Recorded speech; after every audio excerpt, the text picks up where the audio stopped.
Mimi ndimi njia na ukweli na uzima. Tawanya karama na vipawa mbalimbali ili wokovu ufike haraka kwa watu wote. Wapendwa, ni Dominika ya 5. Karibuni kwa tafakari Dominika ya 5 ya Pasaka, ambapo tutaangalia kwa ufasaha na kwa undani namna ya kukaa na Yesu. Yesu anatuahidia makao, kukaa naye. Tutakaa naye vipi? Lakini pia tutatambuaje kwamba yeye ni njia, ukweli na uzima? Anamaanisha nini anaposema hayo maneno, yeye ni ukweli, yeye ni njia na uzima? Lakini zaidi sana tutaangalia chimbuko la sakramenti ya daraja takatifu, ile ngazi ya kwanza ya sakramenti ya daraja takatifu ambayo ni ushemasi. Ilikuwaje mpaka ikatokea na kadhalika. Hivyo kabla ya kuanza tafakari hii, nipende kukualika na kukusii usubscribe hapo chini kwenye kitufe kilichoandikwa subscribe, ili uwe wa kwanza kupata maudhui haya yatakapokuwa yakipandishwa. Hii ni Lux Fidei, mwanga wa imani. Hivyo nakukaribisha kwa ajili ya tafakari ya Dominika ya 5 ya Pasaka. Karibu sana.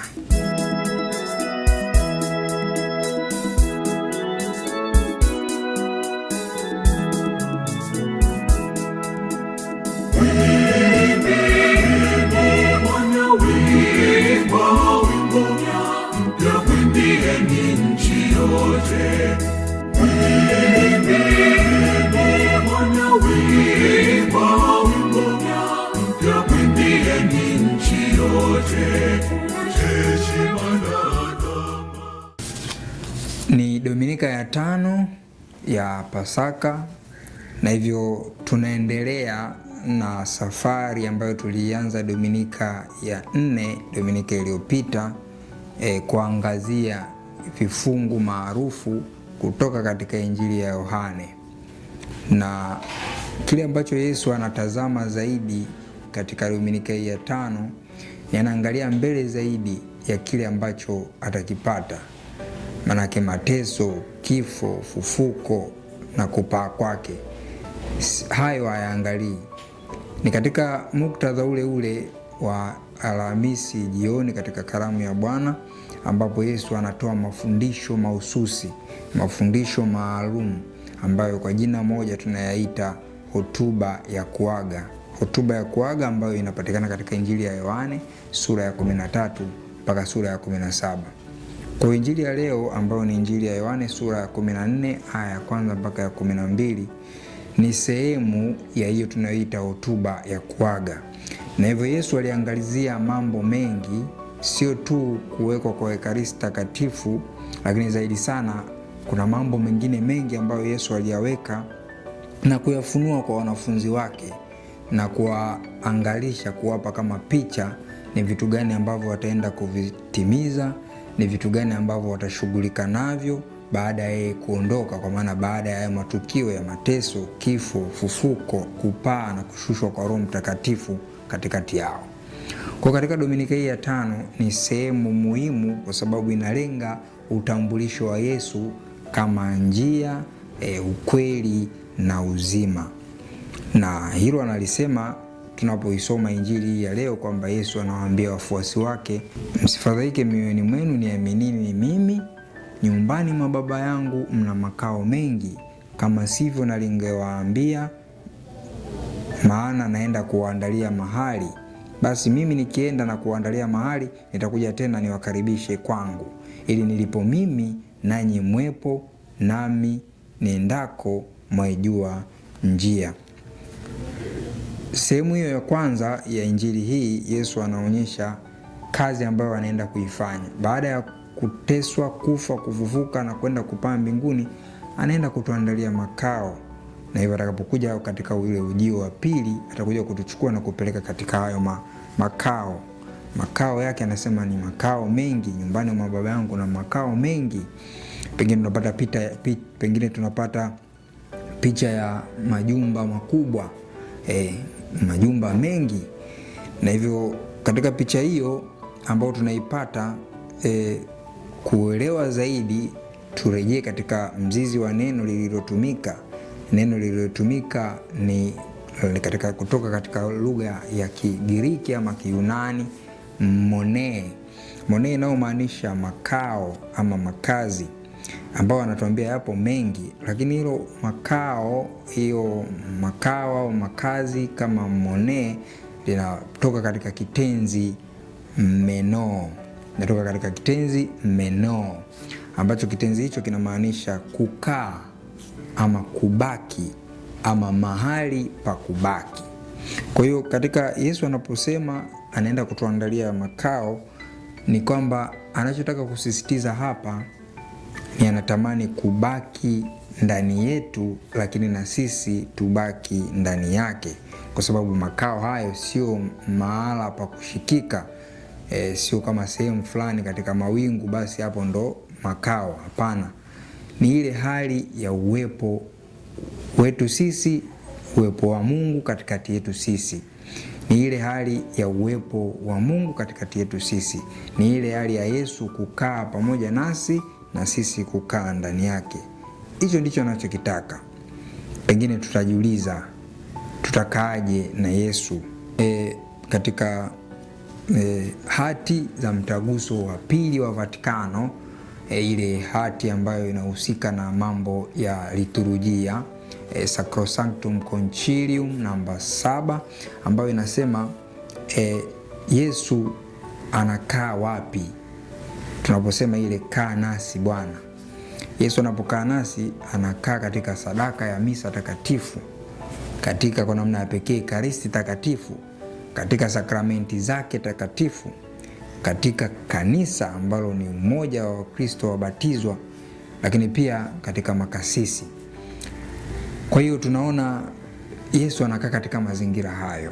Pengine mimi ninaruhusu Yesu akae katika maisha yangu. Ninaruhusu Yesu akae katika maisha yangu, kwa maana ya nifanye nini ili niweze kubaki na Yesu. Ule uwepo wa Mungu, uwepo wa Kristo katika maisha yangu ya kila siku, katika muda na saa, kama ni asubuhi, mchana na jioni, unaendelea kuwepo au unakuwepo kipindi fulani baadaye upo. Tumepewa hiyo ahadi kwamba makao maana yake ni ile hali ya kukaa naye, kukaa naye kwa maana ya kukaa pamoja naye. Na lugha pia hiyo anayetumia ya makao, kutuandalia makao, mwandishi mmoja Daktari Brandt Pitre katika kitabu chake Yesu Bwana Harusi, Jesus the Bridegroom, anazungumzia uhusiano uliopo kati ya Kristo na kanisa lake kama ni uhusiano wa kindoa. Na hivyo mazingira ya kutuandalia makao ni kama ile ndoa ya Kiyahudi. Ikumbuke kwamba Wayahudi katika ndoa zao, pindi mwanamume anapoenda kumtolea posa mwanamke, kitendo hicho cha kutoleana posa tayari wanatambulika kijamii kwamba hawa ni mume na mke. Katika hiyo kipindi cha uchumba, wakisubiria kwa ajili ya harusi, bwana harusi anakwenda kuandaa mahali, anakwenda kuandaa makao, anakwenda kuandaa nyumba ambayo huyu bibi harusi siku ya harusi watafanya maandamano mpaka kwenye nyumba yao na kuweza kuratibisha sakramenti hiyo ya ndoa. Hivyo Kristo kama bwana harusi na kanisa lake sisi ni bibi harusi, tunaandaliwa makao, tunaandaliwa mahali pazuri pa kuweza kukaa na kuweza kuendelea. Na tunapoendelea mbele kidogo, Yesu anamalizia Injili, anasema nami niendapo mwejua njia. Tomaso anashangaa, anamwambia Bwana, sisi hatujui uendako, nasi tuijuaje njia? Yesu akawaambia, mimi ndimi njia na ukweli na uzima. Pengine kwa nini Yesu alitumia hayo maneno na yana maana gani zaidi? Yesu anatumia neno yeye ni njia. Tukitaka kuelewa zaidi ama tuelewe vizuri, tunaweza tukarejea Injili ya Mathayo sura ya 7 ya 13 mpaka ya 14, lile simulizi la njia nyembamba na njia pana. ama barabara nyembamba na barabara pana. Njia nyembamba ni ile inaenda katika uzima wa milele mbinguni, na njia pana ni ile njia inayoenda jehanamu, njia inaenda katika upotevu.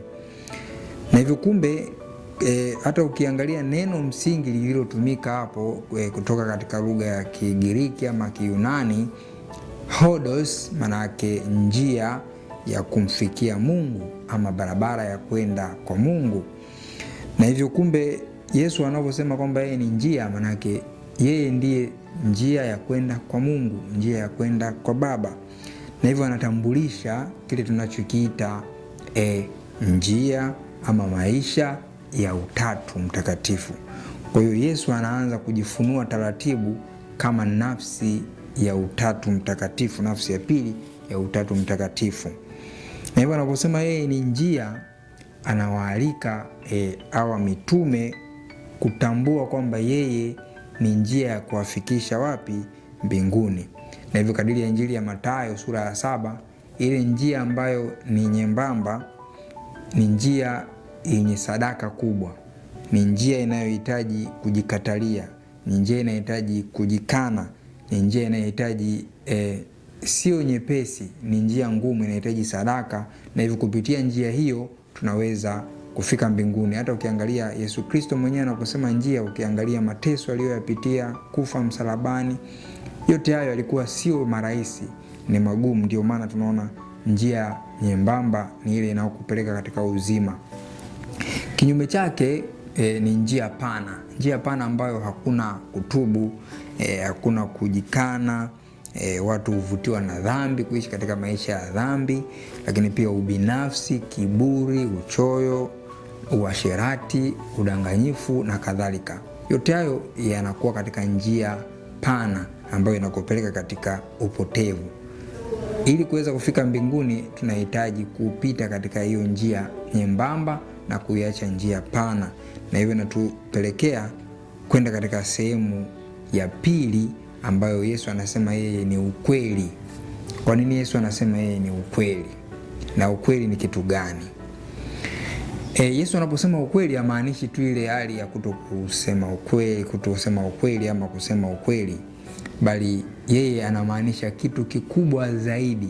Kwa hiyo katika muktadha huo tuna vitu kama vitatu vinavyotuonyesha kwamba kwa nini Yesu anasema yeye ni ukweli, na huo ukweli unatusaidia nini sisi katika tafakari yetu hii Dominika ya 5 ya kipindi cha Pasaka.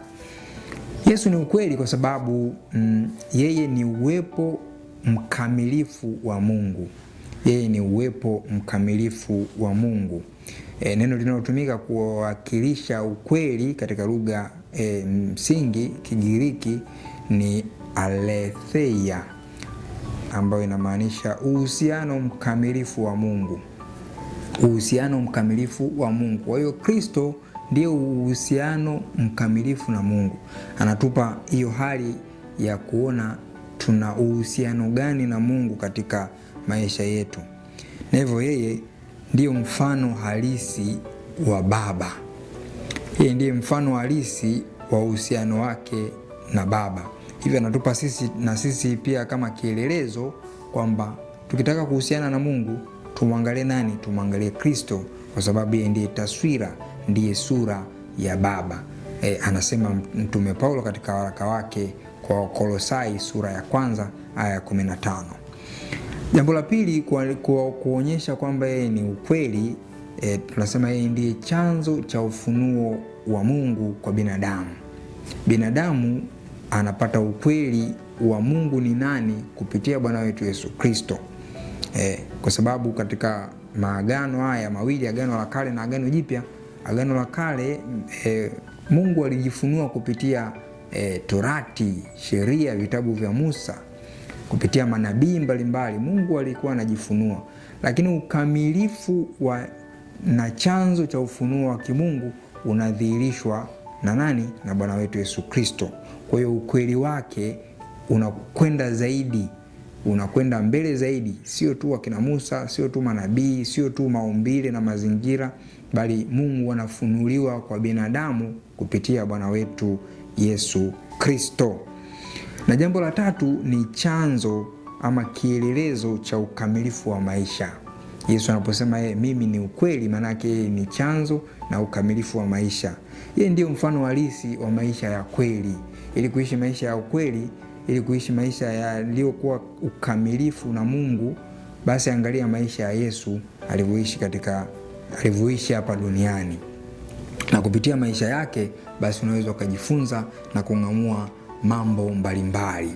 Katika Injili, Filipo anaendelea kuonyesha wasiwasi wake kwamba Bwana, utuonyeshe Baba, yatutosha. Yesu anamwambia, mimi nimekuwapo pamoja nanyi siku zote, wewe usinijue Filipo? Aliyeniona mimi amemwona Baba. Basi wewe wasemaje utuonyeshe Baba? Usadiki ya kwamba mimi ni ndani ya Baba na Baba yu ndani yangu? Haya maneno niwaambiayo mimi siyasemi kwa shauri langu, lakini Baba akae ndani yangu huzifanya kazi zake. Kumbe Kristo anafunua siri ya Utatu Mtakatifu. Anaanza taratibu kufunua siri ya Utatu Mtakatifu. Kumbuka kwamba Dominika zijazo, kuna Dominika tutakuja kuadhimisha Dominika ya Roho Mtakatifu ambaye ni Pentekoste, lakini tutakuja kuadhimisha Dominika ya Utatu Mtakatifu. Kwa hiyo taratibu tunaanza kupelekwa katika fumbo kubwa la imani yetu, Utatu Mtakatifu, Mungu mmoja katika nafsi tatu, Baba, Mwana na Roho Mtakatifu. Kwa hiyo hapa Yesu anajidhihirisha kwamba kwa Filipo ambaye anataka kumuona huyo Baba, anamwambia kama umeniona mimi umemwona Baba. Yesu ni Mungu. Hivyo ukimwona Yesu umemwona Mungu, na hivyo unapata ukamilifu wa kile ambacho tunakiita Utatu Mtakatifu. Wakati mwingine kumuona Mungu uso kwa uso inakuwa ngumu. Tukirejea Agano la Kale, manabii mbalimbali walishindwa kuonana na Mungu uso kwa uso, kwa sababu katika baadhi ya maandiko kwamba Mungu pindi tutakapomuona hakika utakufa. Kwa hivyo Yesu Kristo ni kielelezo, ni picha ya uso wa Mungu. Ndio maana anamwambia ukiniona mimi umemwona Baba. Na hivyo haina haja ya kumwona Baba, kwa sababu mimi ni ndani ya Baba na Baba yu ndani yangu. Kristo ni mfano wa Mungu asiyeonekana. Anaendelea pia katika Injili, anasema mnasadiki ya kwamba mimi ni ndani ya Baba na Baba yu ndani yangu? La, hamsadiki hivyo. Sadikini kwa sababu ya kazi zenyewe. Amini na waambieni, yeye aniaminiaye mimi, kazi nizifanyazo mimi naye atazifanya, na kubwa kuliko hizi atazifanya, kwa kuwa mimi naenda kwa Baba. Kristo anaongelea kitu kikubwa sana. Tunatambua katika utume na maisha ya hadhara ya Bwana wetu Yesu Kristo alifanya mambo makubwa, miujiza mikubwa, kuwaponya vipofu, kuwaponya vilema, kufufua wafu na kadhalika, kulisha watu 5,000 kwa mikate 5 na samaki 2. Ni vitu vya ajabu, ni vitu vikubwa. Sasa anapowaambia anayeniamini mimi atafanya vitu vikubwa kuliko hata mimi, pengine unaweza kuona kama vile anaongeza chumvi ama ni kitu ambacho hakiwezekani. La hasha. Kupitia hilo fumbo kubwa la ufufuko na kutuma kwa Roho Mtakatifu, watakapovuviwa Roho Mtakatifu watapata nguvu na uwezo wa kufanya mambo makubwa kuliko hata yeye aliyoyafanya. Ikumbuka kwamba yeye alifanya ni vitu vinavyohusiana na uumbaji, kurudisha macho, kurudisha uhai, kuwalisha watu, kukomesha njaa. Ni vitu vya kawaida katika maisha ya kawaida ambavyo vinapita. Ndio maana hata wale waliofanywa uponyaji walikuja wakafa, hata wale waliofufuliwa kama Lazaro walikuja tena wakafa. Lakini anasema watafanya vitu vikubwa zaidi kuliko hivyo. Ni vitu gani hivyo? Watafanya kazi ya utume, watafanya kazi ya uinjilishaji, watafanya kazi ya kuwaokoa watu na kuwaletea wokovu. Wokovu utawafikia watu kupitia maisha yao, kupitia karama zao, na kwa namna ya pekee uwezo wa kuiponya roho iliyokufa. Tunapotenda dhambi tunaiua roho, na hivyo mitume kwa uwezo na mamlaka ya sakramenti ya kitubio wanaweza kuirudisha roho iliyopotea kurudi katika upatanisho na Mungu. watu wanapokea mwili na damu ya Kristo katika maisha yao kwa mikono ya mapade ambao wao walipata upadi wao ama ukuhani wao kutoka kwa mitume, na hivyo wanafanya kazi ya kuleta wokovu, kazi ya kuleta wokovu. Ndio maana anasema kazi ya kuumba, kurudisha macho, kurudisha miguu, kurudisha uhai ambao baadaye tena unakufa, ni vitu ambavyo vilikuwa vinafanyika lakini mwisho wa siku vinapita. Lakini kile wanachokifanya hawa mitume baada ya Yesu kuondoka ni kuwapatia watu uzima wa milele, kitu ambacho ni kikubwa zaidi, hakiwezi kupotea. Na katika huduma hiyo ya kuwaletea watu uzima wa milele, jamii kubwa ikaongezeka, na hivyo kukatokea changamoto katika kanisa la mwanzo, kile ambacho tunakiita chanzo cha daraja la kwanza ama ngazi ya kwanza katika sakramenti ya daraja takatifu, ambalo tunaitaga ushemasi. Tunaita ushemasi. Hivyo kuna ngazi 3 katika sakramenti ya daraja takatifu. Ngazi ya kwanza ushemasi, ngazi ya pili upadre, na ngazi ya 3 uaskofu, ambao ni ukamilifu wa ukuhani wa Kristo. Na hizo ngazi hazijaja kwa bahati mbaya, zina uhusiano pia na Agano la Kale. Tukisoma Agano la Kale tunaona kulikuwa na makuhani wakuu, Haruni pamoja na wanawe. Kulikuwa na makuhani kutoka katika jamii ya Haruni, wanasema kama ile ya pili, lakini pia kulikuwa na makuhani kwa sababu ya kabila kutoka katika Walawi. Na hivyo tunaona hizi ngazi, na haya makundi mawili yalikuwa yanasaidia kundi kubwa ili la makuhani wakuu, Haruni pamoja na wanawe. Kwa hiyo katika huduma ya hekaluni, pindi wanapoenda kutolea sadaka, sio wote ambao waliweza kutoa sadaka, walikuwepo wengine ambao wanawasaidia hawa kuweza kutolea sadaka. Na ndicho ambacho kinafanyika katika sakramenti ya ushemasi.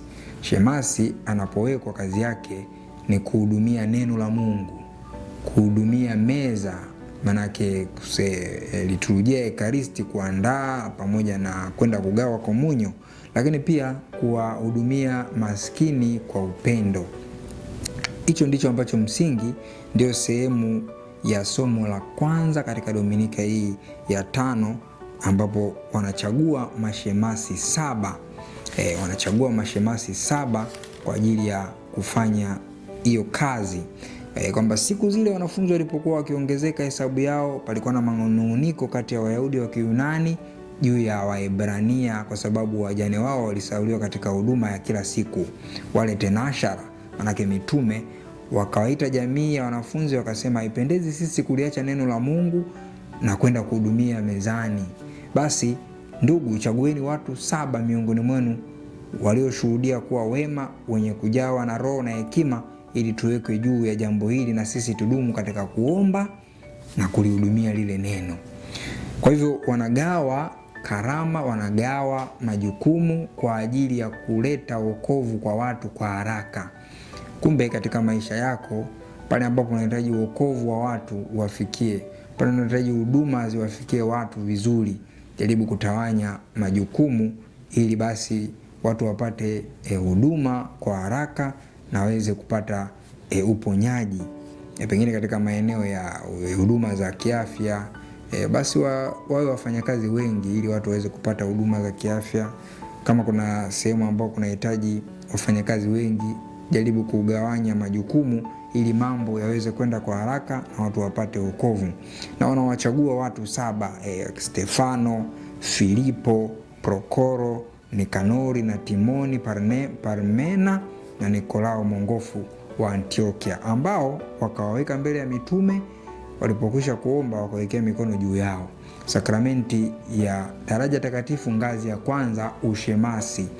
Na hii kutoka katika neno la Kigiriki diakonia, manake muhudumu wa meza, shemasi. Katika kanisa Katoliki kuna mashemasi wa aina 2.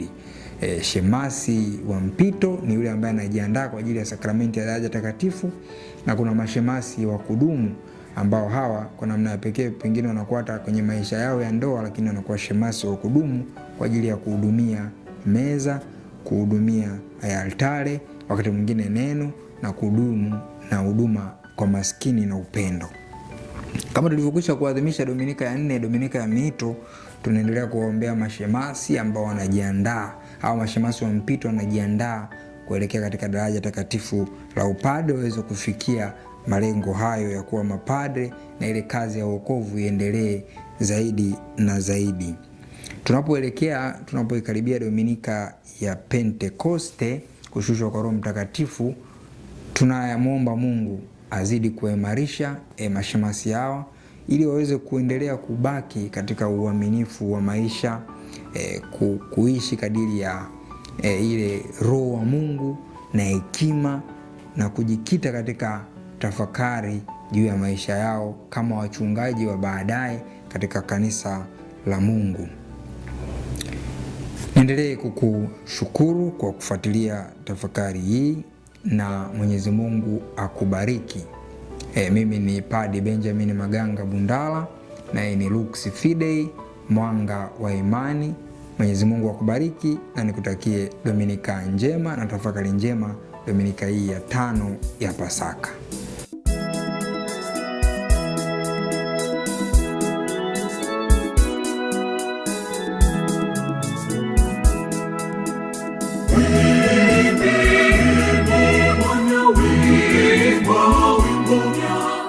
Mwimbieni nchi yote, mwimbieni